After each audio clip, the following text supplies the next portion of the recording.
Hello everybody, this is Ray. Welcome back to the Jeep Journals.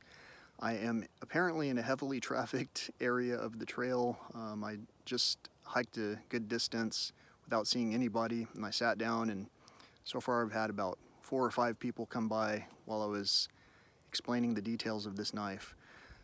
So I'm going to try one more time. This is a Benchmade Bugout. It's a customized item that I received from Benchmade, and the only thing that's different about how it was received is that I replaced the pocket clip that's on this knife. I'll provide a separate review on pocket clips later on.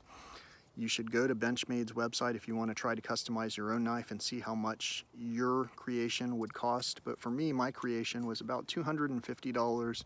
What I wanted was an all black, extremely lightweight knife that had my favorite emblem on it, which is the logo for Highway US 385, which is the highway to Big Bend National Park.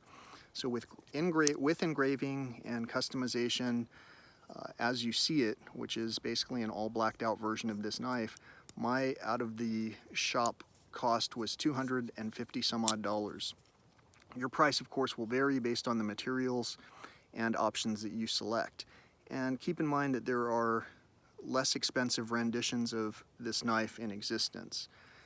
My purposes were to have an all black knife that basically was comparable to the Benchmade Osborne that I'm having serviced by Benchmade right now.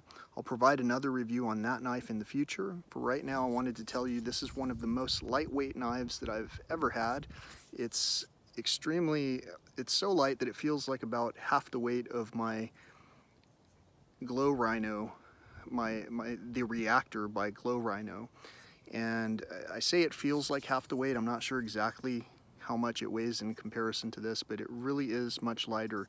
This Bugout is much lighter than most knives that I would carry on a daily basis. So for the hiker who's concerned with saving ounces and hiking with the least amount of weight possible, this is certainly a knife to consider.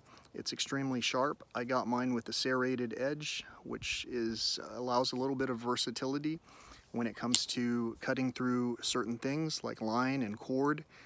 And in the meantime, most of the time when I have this knife with me, it's just used to cut off like maybe errant threads that are coming out of clothing or packaging for items that are received in one format or another.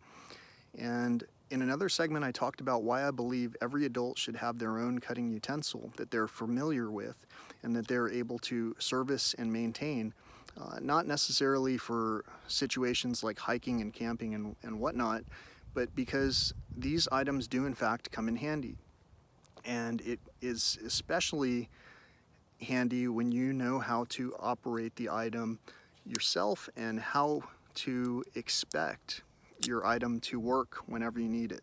In other words, you're not going to be surprised or mishandle an item when you have your own personal cutting utensils. So like with people who talk about being chefs and having the sharpest knives to prevent injuries, I strongly recommend that you check out a quality knife when it comes to selecting your cutting utensil. And I hope you have a great day. Until next time, peace, love, and all that old school stuff.